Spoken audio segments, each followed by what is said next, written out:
Hello बच्चों, देखो आज हम चैप्टर 9 के लिए वीडियो नंबर 8 लेकर के आए हैं और इस वीडियो के अंदर हम पढ़ेंगे कार्तीय चिन्ह परिपाटी। देखो, गोलीय दर्पण से जब हम परावर्तन का अध्ययन करते हैं तो उस समय एक चिन्ह परिपाटी काम में ली जाती है और उसी चिन्ह परिपाटी को हम कार्तीय चिन्ह परिपाटी बोलते हैं। तो आज इस वीडियो के अंदर इसी परिपाटी के बारे में अपन बात करेंगे भी ये परिपाटी क्या है और कैसे इसके अंदर हम गोलीय दर्पण से संबंधित अध्ययन करते हैं। तो स्टार्ट करते हैं।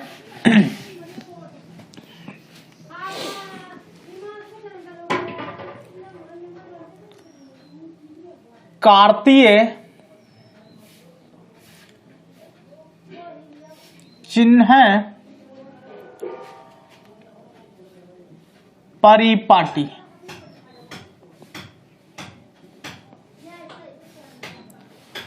तो देखो भाई, यहां पर मैं एक गोलीय दर्पण बनाता हूं।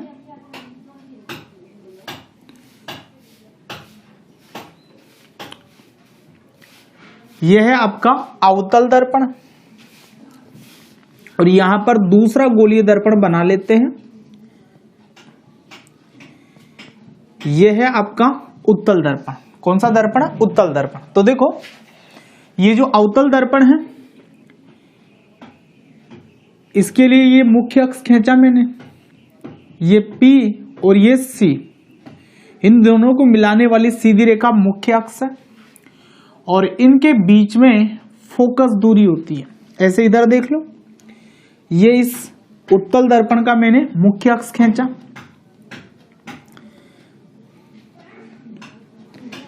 तो ये तो इसका P हो गया और ये C हो गया और इन दोनों के बीचों बीच में ये हो गई आपकी फोकस बिंदु। ठीक है। अब देखो भाई, ये जो कार्तीय चिन्ह परिपाटी, इसके लिए मैंने आपको ये बताया कि गोलीय दर्पण से परावर्तन का अध्ययन करते समय एक चिन्ह परिपाटी काम में ली जाती है जिसे कार्तीय चिन्ह परिपाटी बोला जाता है। तो इस चिन्ह परिपाटी में हम क्या करते हैं कि ये जो दर्पण का ध्रुव होता है P, इसको मान लिया जाता है मूल बिंदु O। इसको क्या मान लिया जाता है? मूल बिंदु O मान लिया जाता है। और इसकी ये जो मुख्य अक्ष है, जो C और P को मिलाने वाली रेखा है, इसको हम निर्देशांक पद्धति का X अक्ष मान लेते हैं। कौन सा अक्ष मान लेते हैं? X अक्ष मान लेते हैं। देखो, जब हम ग्राफ बनाते हैं, रेखीय ग्राफ, तो हम ऐसे बनाते हैं उसको। यहां पर x, यहां पर x डैश और बीच का ये मूल बिंदु O। ऐसे ही देखो, ये y और ये हो जाता y डैश और ये मूल बिंदु O। तो कुछ ऐसा ही हम यहां पर भी करना चाह रहे हैं। ये जो इसका मुख्य अक्ष है, इसको हम कौन सा अक्ष मान लेते हैं? x अक्ष मान लेते हैं, ये वाला अक्ष। तो इसको कैसे मानेंगे? देखो, ये इस दिशा में तो खिंचा हुआ ही है, इसको ऐसे पीछे की दिशा में भी अपन बढ़ा लेते हैं। ठीक है। तो ये तो हो जाएगा आपका x और ये हो जाएगा x डैश। ठीक है। ऐसे देखो, इधर तो ये खिंचा हुआ इसके और इस रेखा को हम इधर बढ़ा लेते हैं, तो ये तो हो जाएगा x और ये हो जाएगा x डैश। ठीक है। तो ये बात हो गई अपनी निर्देशांक से संबंधित। देखो, ये वाला, ये वाला, ये वाला और ये वाला भाग है। तो ठीक ऐसा ही हमने दोनों दर्पण में बना लिया। ये मुख्य अक्ष थी, इसी को हमने x अक्ष में बदल दिया। तो इधर तो ये पहले से खिंचा हुआ था, इधर उल्टी दिशा में और खींच लिया। ऐसे इधर से पहले खिंचा हुआ था, इधर हमने थोड़ा सा उल्टी दिशा में और इसको क्या कर लिया? बढ़ा लिया। ठीक है। अब सारे नियम यहां पर वैसे ही काम करेंगे जैसे इस ग्राफ में काम करते हैं। जैसे हम इधर चलते हैं तो इधर की दूरियां धनात्मक ली जाती है, पॉजिटिव ली जाती है। हम इधर चलते हैं तो इधर की दूरियां ऋणात्मक होती है। ऊपर चलते हैं तो ऊपर की दूरियां धनात्मक लेते हैं और जब नीचे चलते हैं तो नीचे की दूरियां ऋणात्मक होती है। तो कुछ इसी तरीके के नियम इसमें भी हम काम में लेंगे। तो एक एक बात को हम समझते हुए लिखते हुए चलेंगे। तो भाई देखो, जो जो बातें अभी हमने जानी है पहले वो अपन लिख लेते हैं एक बार। पहली चीज तो हमने कहा है कि गोलीय दर्पण से परावर्तन का अध्ययन करते समय एक चिन्ह परिपाटी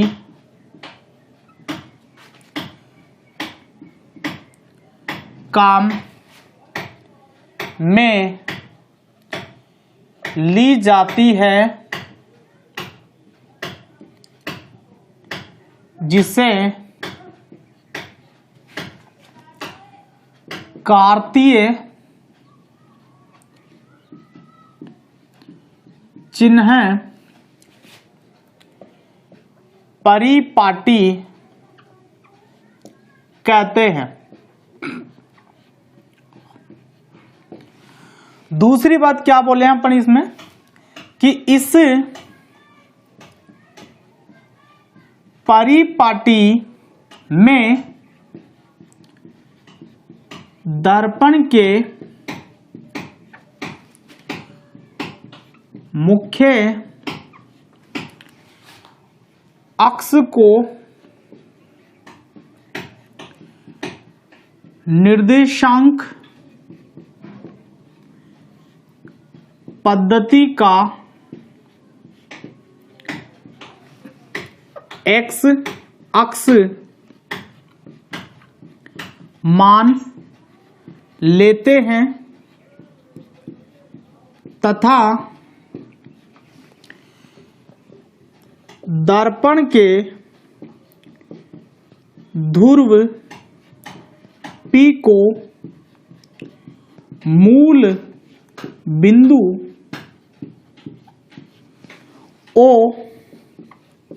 मान लिया जाता है।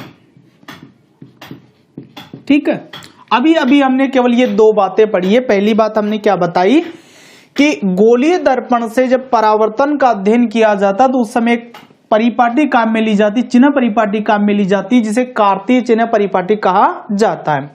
अब इस चिन्ह परिपाटी में हमने क्या कहा कि भाई दर्पण का जो मुख्य अक्ष है उसको निर्देशांक पद्धति का एक्स अक्ष मान लिया जाता है और दर्पण का जो ध्रुव है P उसको क्या मान लिया जाता है, मूल बिंदु O मान लिया जाता है। तो ये P, लेकिन इसी को हमने मूल बिंदु O माना है।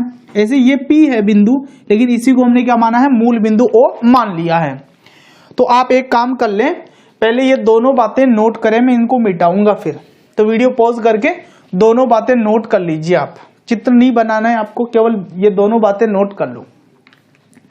ठीक है, किया आपने नोट वीडियो पॉज करके? ठीक है, अब आगे की बातें करते हैं भाई।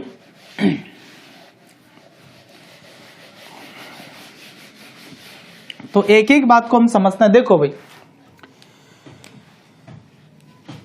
ये इस दर्पण का मुख्य अक्ष है, तो इधर ये मुख्य अक्ष का उल्टा हो गया। ऐसे देखो, ये इस दर्पण का क्या है, मुख्य अक्ष है, और इस तरफ ये मुख्य अक्ष का उल्टी दिशा होगी। अब देखो, जब भी हमें इस दर्पण के समांतर कोई दूरी नाप, ये जो मुख्य अक्ष है दर्पण का, इसके समांतर हम कोई भी दूरी नापते हैं, जैसे ये मुख्य अक्ष है, इसके समांतर ये दूरी नापनी हो हमें, या ये दूरी नापनी हो, या इस तरफ दूरी नापनी हो, या इस तरफ दूरी नापनी हो। ऐसे जैसे ये इसका मुख्य अक्ष है, ये वाला CP, तो इसके इधर हमें दूरी नापनी हो, इधर नापनी हो, या इधर नापनी हो, या इधर नापनी हो।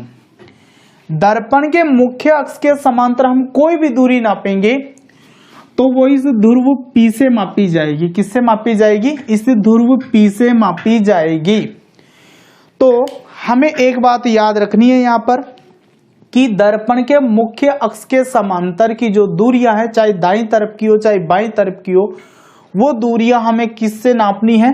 दर्पण के ध्रुव P से मापनी है। अच्छा, यहाँ पर एक बात हमें और याद रखनी है कि यदि अपन बाईं ओर की दूरियां नाप रहे हैं तो वो दूरियां ऋणात्मक होगी, उसको ऋणात्मक लेना है।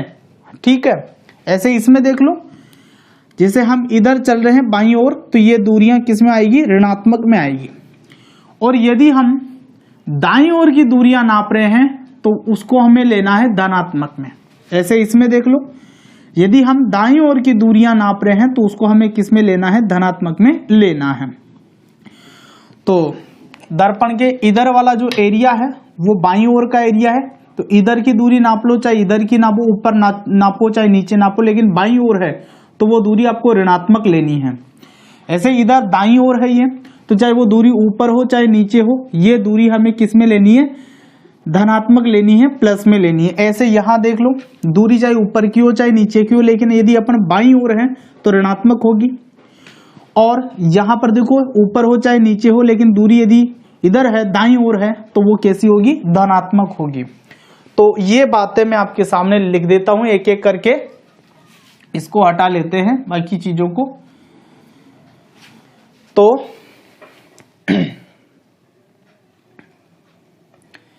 एक बात पहले आप ये लिख लें कि कार्तीय चिन्ह परिपाटी के मुख्य नियम निम्न हैं।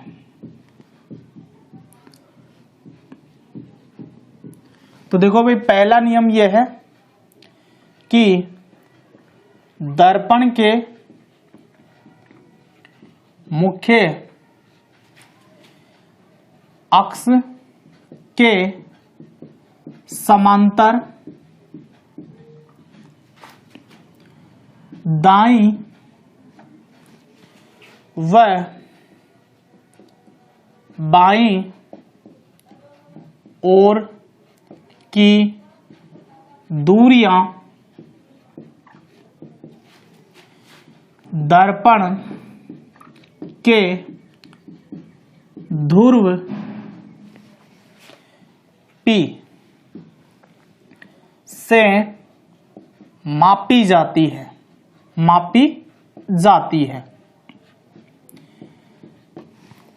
तो ये मुख्य अक्ष है, इसके इधर चलो चाहे इधर चलो, आप जो भी दूरियां नापोगे इस मुख्य अक्ष के समांतर, तो वो दूरियां इस P से मापनी है अपने को। दूसरी बात हम लिख देते हैं कि दर्पण के मुख्य अक्ष के समांतर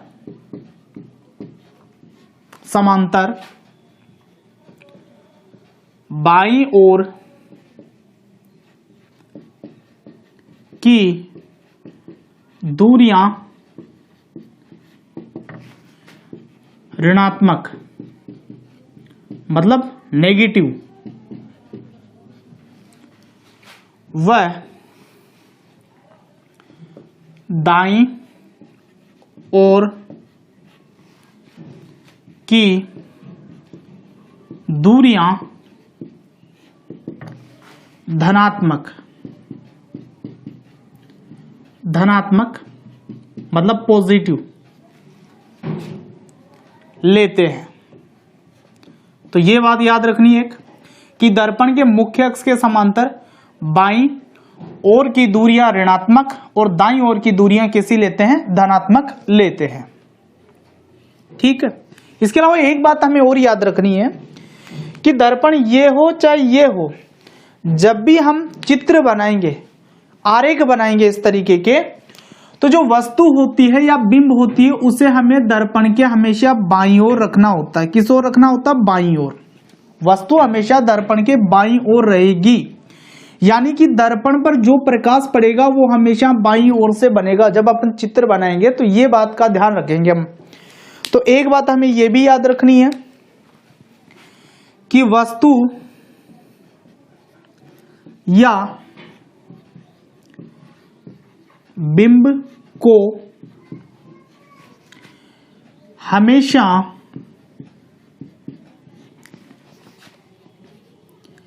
बाईं ओर रखा जाता है।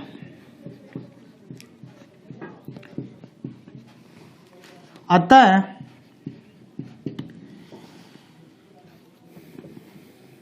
गोलीय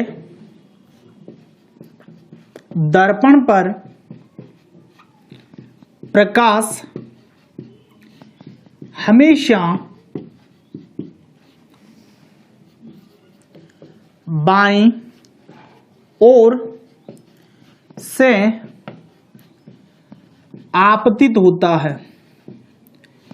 बाईं ओर से आपतित होता है। ठीक है, एक बात हमें यह भी ध्यान रखनी है कि वस्तु या बिंब हमेशा दर्पण के बाईं ओर रहेगा, तो दर्पण पर जो प्रकाश आपतित होगा वस्तु से वो हमेशा किस ओर से आपतित होगा? बाईं ओर से ही आपतित होगा।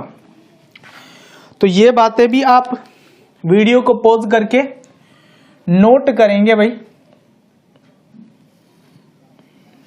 ये वाली बातें, इधर वाली बातें, तो आप ये जो मैंने एरिया बनाया इसके इधर वाली जो बातें हैं वो वीडियो पॉज करके नोट करो। कुछ और बातें इसमें अभी बतानी बाकी है तो वीडियो पॉज करके नोट कर लो पहले।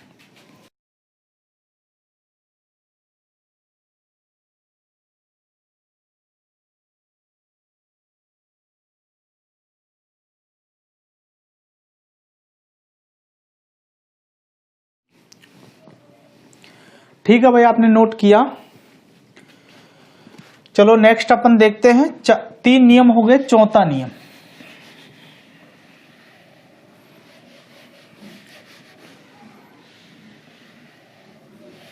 तो देखो चौथा नियम क्या है। समांतर की तो बात कर ली हमने, लेकिन ये जो मुख्य अक्ष है इसके लंबवत की दूरियां, लंबवत ऊपर की दूरी हो सकती है और लंबवत नीचे की दूरी हो सकती है। लंबवत का मतलब है इन दोनों के बीच में 90 डिग्री का कोण बन रहा हो। ऐसे यहां देख लो, लंबवत ऊपर की दूरियां और लंबवत नीचे की दूरियां। तो ये जो दर्पण है इसका मुख्य अक्ष के लंबवत ऊपर और नीचे की जो दूरियां हैं वो इस मुख्य अक्ष से ही मापी जाती है। जैसे कोई वस्तु मान लीजिए यहां पर है आपके पास में, तो यहीं से हम क्या कर लेंगे, नीचे की ओर उसकी दूरी इस सीधे इस मुख्य अक्ष से ही क्या कर लेंगे, नाप लेंगे। इस ध्रुव तक जाने की जरूरत नहीं, हम केवल यहां देखेंगे, इस पॉइंट से सीधे नीचे की तरफ जो भी दूरी है वो क्या कर लेंगे, नाप लेंगे। ठीक है, तो हमें क्या याद रखना है, यहां पर चौथा जो नियम है वो यही है कि दर्पण के मुख्य अक्ष के लंबवत ऊपर व नीचे की दूरियां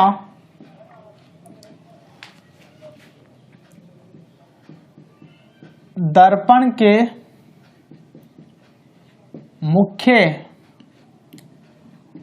अक्ष से मापी जाती है, मापी जाती है। किससे नाप लेंगे, मुख्य अक्ष से।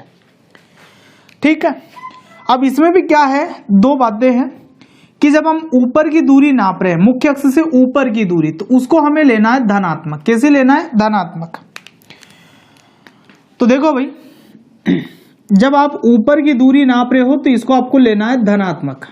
ऐसे ही इधर भी जब आप ऊपर की दूरी नाप रहे हो तो इसको धनात्मक लेना है, चाहे वो दाईं तरफ हो, बाईं तरफ हो, चाहे दाईं तरफ हो, ऊपर की दूरी है तो वो धनात्मक रहेगी और नीचे की जो दूरियां हैं वो होगी ऋणात्मक। नीचे की दूरियां किसमें आएगी, ऋणात्मक आएगी। ऐसे यहां ले लो, ऊपर की दूरी आप नाप रहे हो तो वो धनात्मक होगी और यदि आप नीचे की दूरी नाप रहे हैं तो वो कैसी होगी, ऋणात्मक होगी।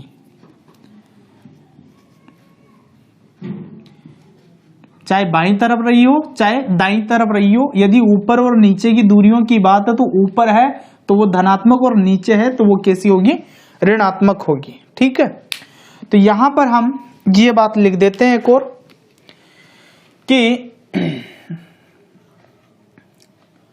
मुख्य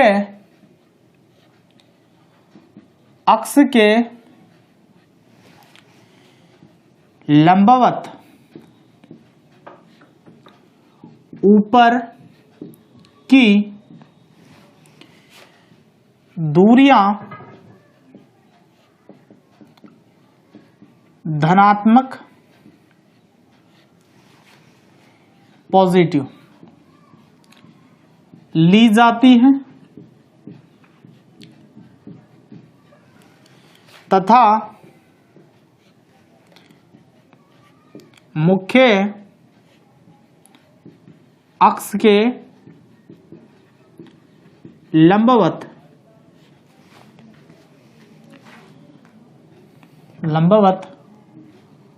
यहां ऊपर की ओर नीचे की ओर की दूरियां ऋणात्मक ली जाती है।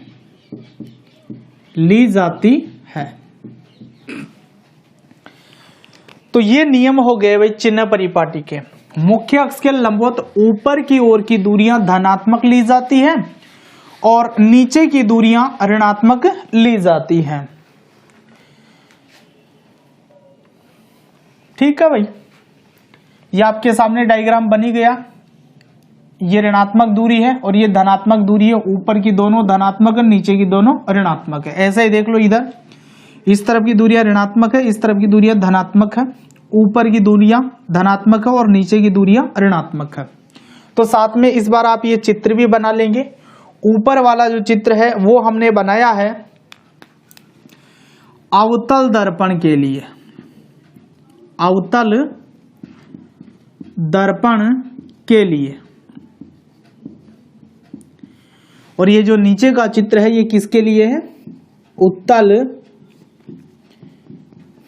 दर्पण के लिए। तो ये चिन्ह परिपाटी के जो बिंदु है वो आपके सामने आ गए हैं पूरे। तो आप पहले इनको नोट करेंगे, उसके बाद में डायग्राम भी बनाएंगे। उसके बाद में कुछ छोटी छोटी बातें और बताऊंगा चिन्ह परिपाटी से संबंधित ही।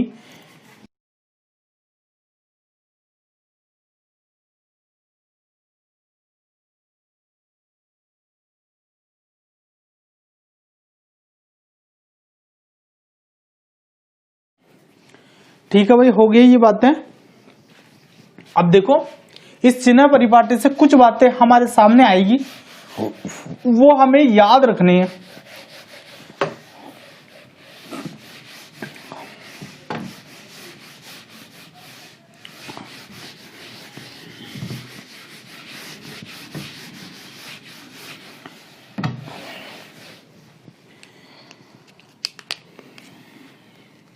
देखो भाई, ये आपका उत्तल दर्पण है। इसकी जगह मैं उत्तल बना लेता हूं पहले। ये आपका है अवतल दर्पण।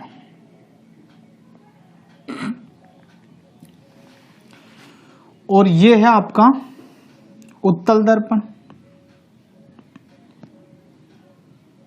ठीक है, यहां पर हमने एक सीधी रेखा खींची, ये इसका P है और ये इसका C है।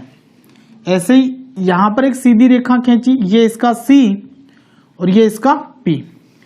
और इन दोनों के बीच में यहां पर फोकस बिंदु है और इन दोनों के बीच में यहां पर भी क्या है? फोकस बिंदु है। ठीक है, तो देखो भाई, ये सारी बातें आप जो बता रहा हूं मैं आपको, वो नोट लगा करके आपको उतारनी है। तो पहली बात क्या है, ध्यान से सुनना।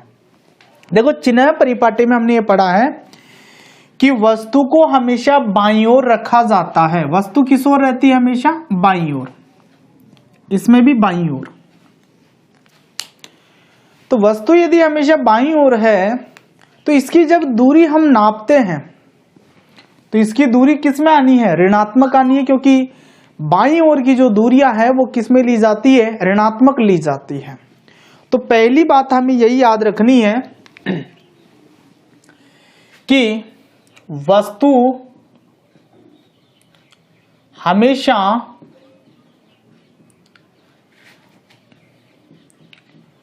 गोलीय दर्पण के बाईं ओर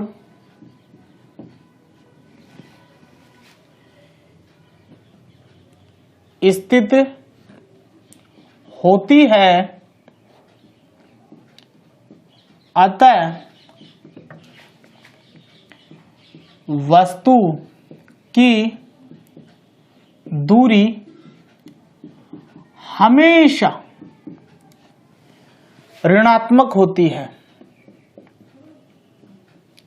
ऋणात्मक होती है। ये पहली बात हमें याद रखनी है कि वस्तु की दूरी हमेशा कैसी होती है, ऋणात्मक होती है, क्योंकि वस्तु हमेशा बाईं ओर होती है। दूसरी बात देखो भाई, ये जो चित्र हमने बना रखा है ये है अवतल दर्पण के लिए, अवतल दर्पण के लिए।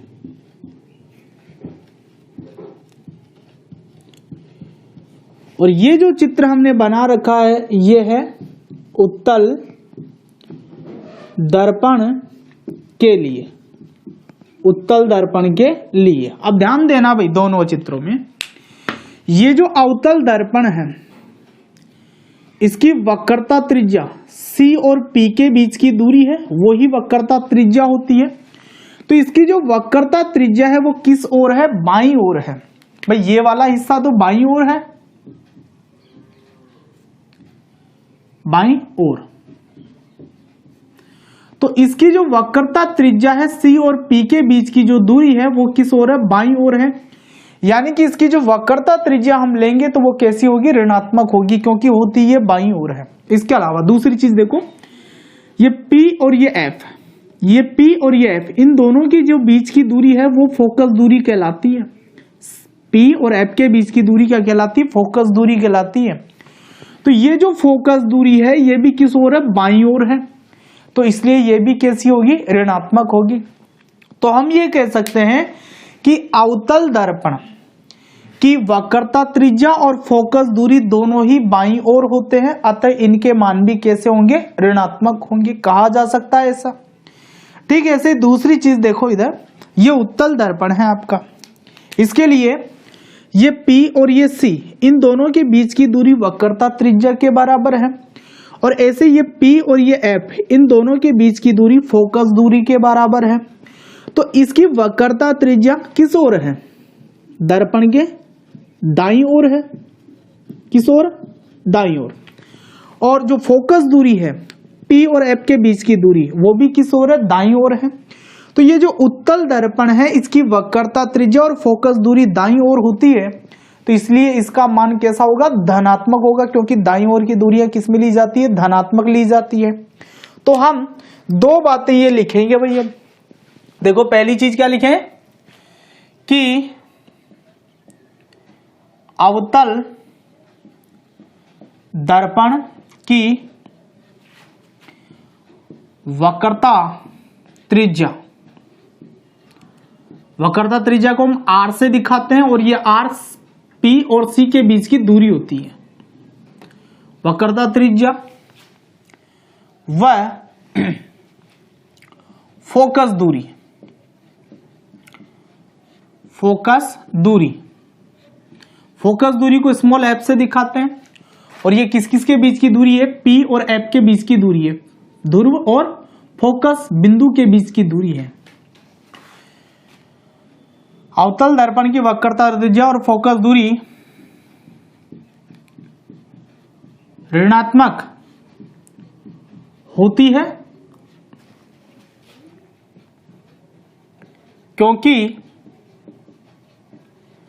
ये दर्पण के बाईं ओर स्थित होती है, बाईं ओर स्थित होती है। तीसरा पॉइंट हम क्या लिखें कि उत्तल दर्पण की वक्रता त्रिज्या आर, वह फोकस दूरी स्मॉल एफ धनात्मक होती है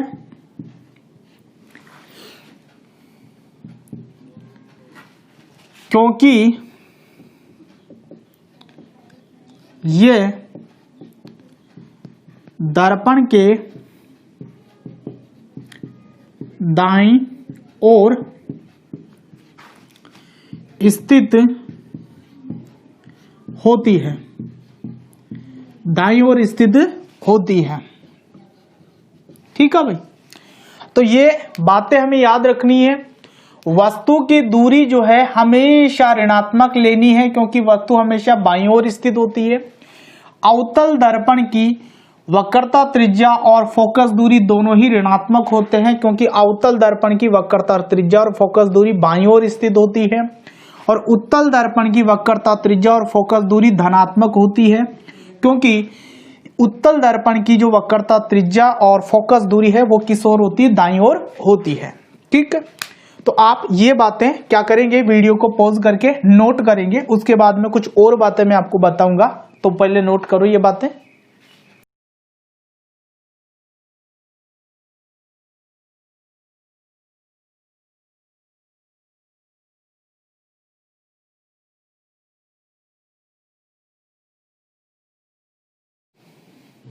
ठीक है भाई, आपने नोट किया।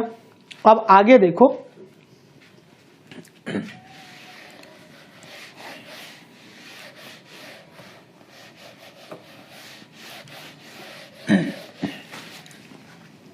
देखो भाई, हमने वस्तु को रखा बाईं ओर।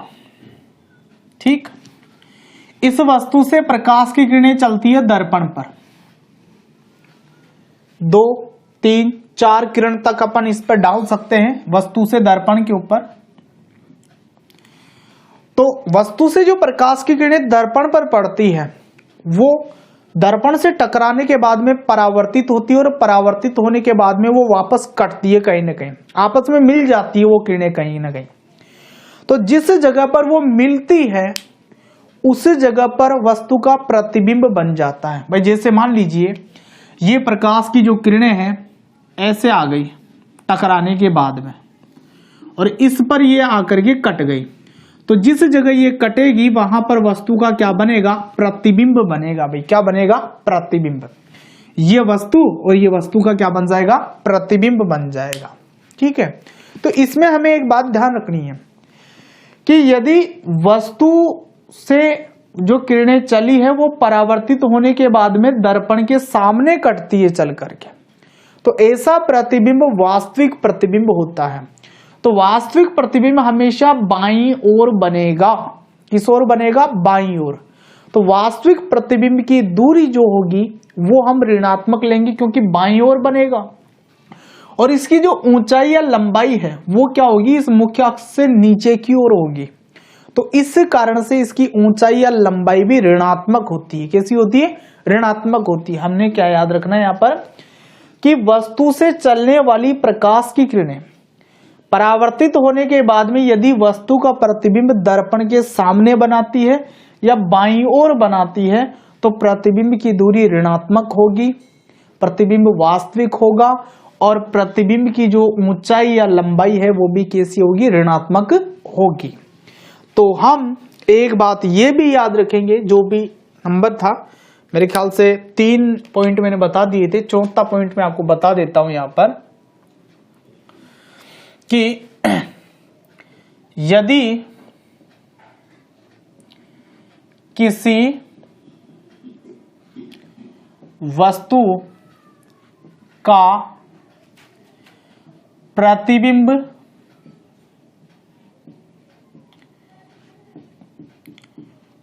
गोलीय दर्पण के सामने, सामने का मतलब क्या है, बाईं ओर,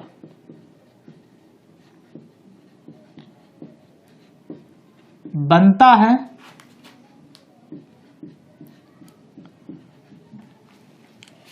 तो प्रतिबिंब वास्तविक व उल्टा होता है। जो वास्तविक होता है प्रतिबिंब वो हमेशा उल्टा होता है। तो प्रतिबिंब कैसा होता है? वास्तविक और उल्टा होता है। और दूसरी बात इसी में आपको लिख लेनी है कि वास्तविक प्रतिबिंब की दूरियां ऋणात्मक होती है, ऋणात्मक होती है तथा वास्तविक प्रतिबिंब की ऊंचाई या लंबाई ऋणात्मक होती है, ऋणात्मक होती है। तो हमें याद रखना है कि वास्तविक प्रतिबिंब हमेशा किस ओर बनेगा? बाईं ओर बनेगा, दर्पण के सामने बनेगा। और वास्तविक प्रतिबिंब की जो दूरी है वो भी ऋणात्मक होगी और इसकी जो ऊंचाई या लंबाई है वो भी कैसी होगी? ऋणात्मक होगी।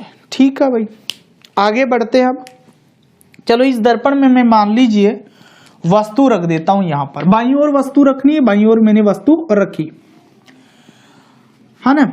और इससे भी कोई दो किरणें, जैसे मान लीजिए मैंने एक किरण तो ये निकाल दी और दूसरी जो किरण है मान लीजिए मैंने ये निकाल दी।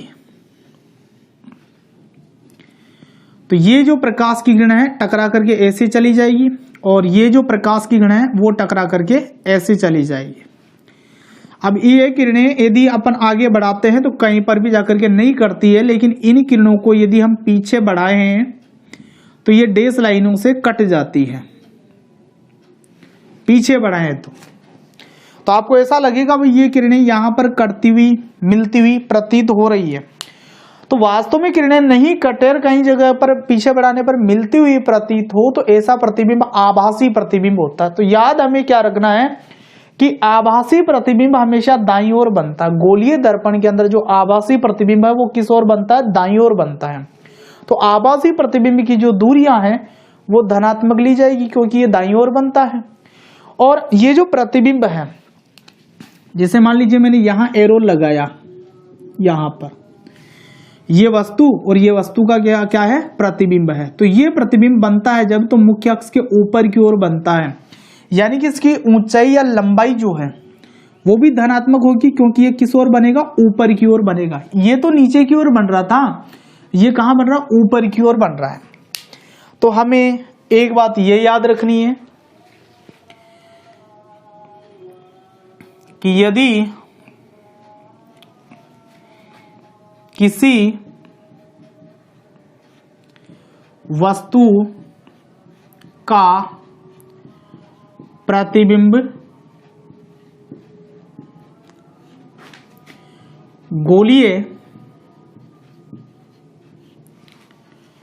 दर्पण के पीछे, गोलीय दर्पण के पीछे, पीछे का मतलब दाईं ओर,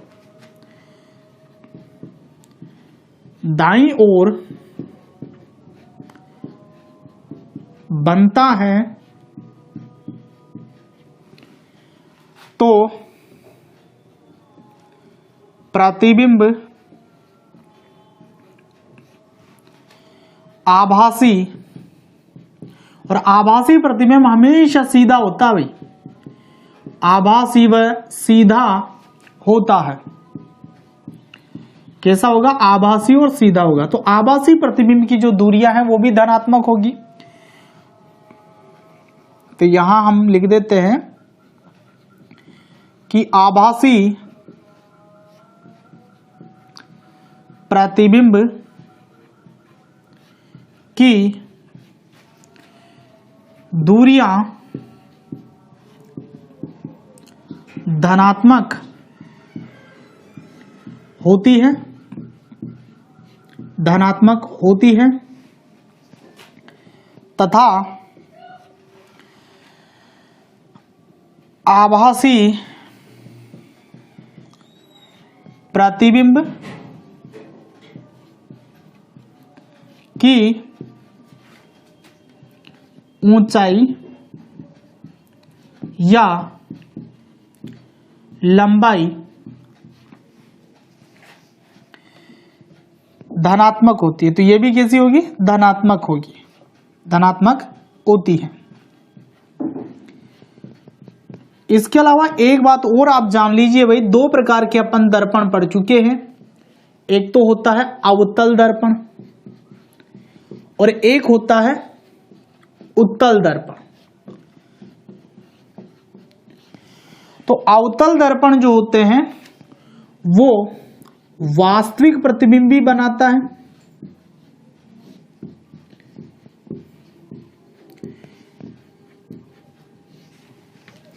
तथा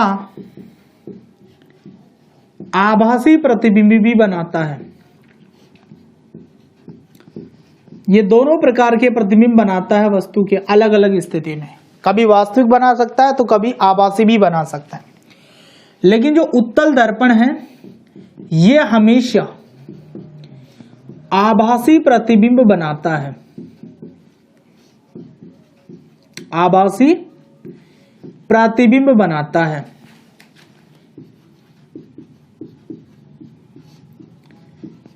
ठीक है, तो ये बातें हमें ध्यान में रखनी है कि यदि वस्तु का प्रतिबिंब गोलीय दर्पण के सामने यानी कि बाईं ओर बनता है तो प्रतिबिंब वास्तविक और उल्टा होगा, और वास्तविक और उल्टा जो प्रतिबिंब है उसकी दूरियां भी ऋणात्मक होती है और उसकी ऊंचाई या लंबाई भी ऋणात्मक होती है। यदि वस्तु का प्रतिबिंब गोलीय दर्पण के पीछे यानी कि दाईं ओर बनता है तो प्रतिबिंब आभासी और सीधा होगा, और जो प्रतिबिंब की दूरियां हैं वो धनात्मक होगी, और प्रतिबिंब की ऊंचाई है वो भी कैसी होगी? धनात्मक होगी। और एक बात ये याद रखनी है कि अवतल दर्पण वास्तविक प्रतिबिंब भी बनाता है और आभासी प्रतिबिंब भी बनाता है, लेकिन उत्तल दर्पण हमेशा कौन से प्रतिबिंब बनाता? आभासी प्रतिबिंब बनाता है। ठीक है, तो आगे जो वीडियो आएंगे उसमें ये बातें आपकी धीरे धीरे क्लियर भी हो जाएगी कि अवतल दर्पण तो कैसे प्रतिबिंब बनाता है और उत्तल दर्पण किस तरीके से वस्तुओं के प्रतिबिंब बनाता है। तो आप वीडियो को पॉज करके ये बातें नोट कीजिए।